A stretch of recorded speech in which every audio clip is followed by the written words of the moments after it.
俄乌冲突背后的宏观因素，美国霸权衰落对国际社会有何影响？未来的国际秩序又会发生怎样的改变？先来点真实的，俄乌冲突发展到今天，不论是战斗模式还是持续时间，都超过了国际社会和人们的预期。俄乌冲突的影响不再是局部地区的格局变化，而是未来国际秩序改变的前兆。2021年有一句话在中国经常出现：“100年未有之大变局”，这是中国最高领导人对当前国际格局和国际体系的深度概括。如今，俄乌冲突所造成的国际影响，就像是100年未有之大变局的前兆。我们真的可能正在见证历史。在俄乌冲突发展的初期，我们一直在说美国赢麻了。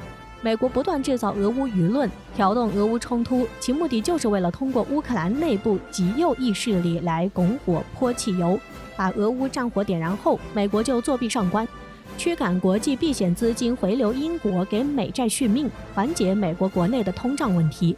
其次，通过欧洲地区的不稳定形势，进一步加强北约在欧洲的控制权力。美国做到了吗？他做到了。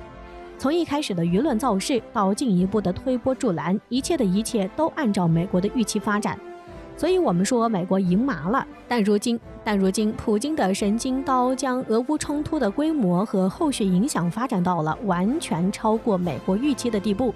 现如今的俄乌冲突继续发展一天，美国就亏一天，所以美国得想办法遏制俄罗斯的全面进攻，不断的联合西方国家加大对俄罗斯的制裁，但普京根本不理会，抱着不达目的誓不罢休的气势，把俄乌冲突搞到不可开交的地步。为什么说美国从一开始的赢麻到如今的亏炸了？从美国一直在国际上对俄罗斯进行制裁，到从头到尾不敢下场，这种瞻前顾后的犹豫表现就能看出，美国现在处在了十分尴尬的阶段。本来只是想捞点好处，现在把自己给玩进去了。从去年美国军队从伊拉克撤军，到拜登签署3万亿美国经济复苏法案，这一系列的操作都证明了美国已经无法支撑对于中东的控制，表现出明显的战略收缩意图。当前的美国正在经历对外战略与全球部署的大调整时期。为什么会这样？因为世界霸主美国已经不再伟大，不再能够支撑起在全球范围内的控制。特朗普说要让美国再次伟大，然后便下台了。美国迟迟不肯下场正面面对俄罗斯，是因为顾虑到双线作战的压力。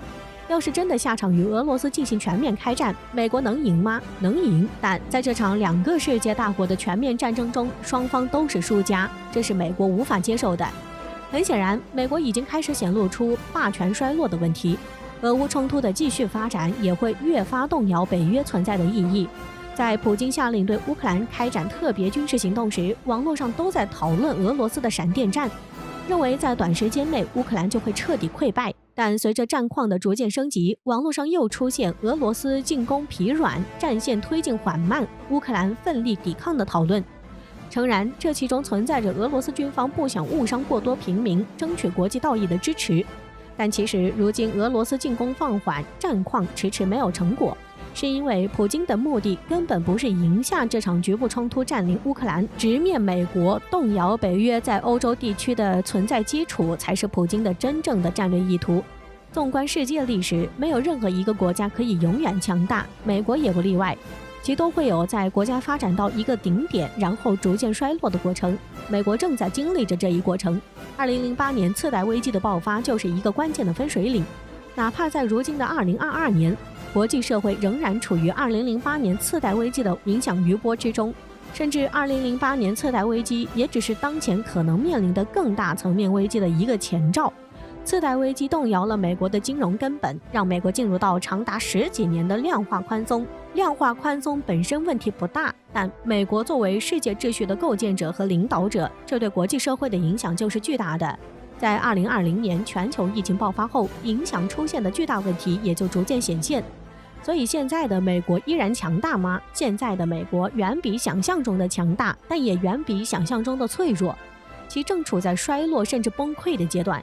如果真的到了美国即将崩溃的时期，世界秩序将会发生怎样的改变？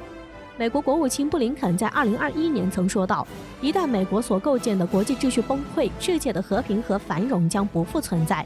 虽然这句话很荒唐，只是美国为了维持自身世界霸权的说辞，但不可忽略的是，从第二次世界大战后，美国确实通过自身的强大建立起了一个相对和平稳定的世界格局。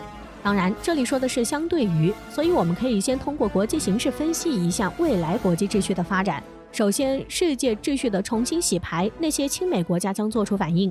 国际社会上亲美国家非常多，但又可以分为3类。第一类是直接在美国霸权庇佑下发展的小弟，像韩国、日本。第二类是虽然融入美国构建的世界秩序，但又不完全屈服美国的国家，像印度。最后一类是具有世界大国影响力，但迫于美国霸权，只能屈居美国后头跟着发展的国家，欧洲的大部分国家，以德国、法国最为典型。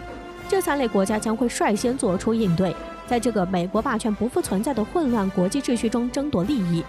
韩国这次的大选，亲美的保守派代表人尹锡悦成功当选。他主张的是靠力量实现和平以及建立强有力同盟。韩国依然对美国抱有幻想，逐渐开始像日本一样与美国越靠越拢。在尹锡悦竞选发言时曾说过，将追加部署萨德和参与美国导弹防御系统。这不好判断，但美国的衰落也不是一朝一夕就会崩溃的事儿。韩国可能确实认为有利可图吧。日本目前还是跟着美国的后面表态，但在大是大非上也保持了一定的清醒。前段时间美国制裁俄罗斯油气出口，日本就显然很为难，毕竟日本对俄罗斯油气出口的需求很大。印度当前的立场就在发生一些微妙的变化。印度从特朗普时期的坚定跟随美国，开始重新回到一个相对中立、搞大国平衡的状况。之前美国强迫尼泊尔签署 MCC 协议的事儿，一开始认为这是美国要和印度联手在中国边境搞事情，但显然印度比中国更难受。印度一直把尼泊尔当作自己的后花园，美国直接采取强硬措施，把手伸到印度的后花园，这换谁也不好受。上个月中俄联合声明中有这样一句话，双方将继续在中俄印机制框架内展开合作。这句话在俄乌冲突发生后就非常耐人寻味，欧洲的代表德国、法国的态度就更加明显。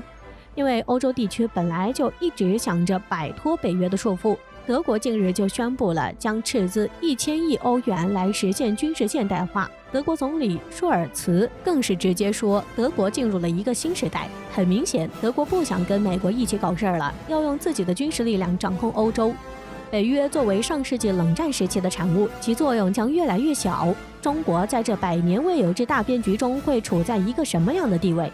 其是否会接过美国的接力棒，成为下一个掌控世界的国家？或许在不久的将来，时间会带给我们答案。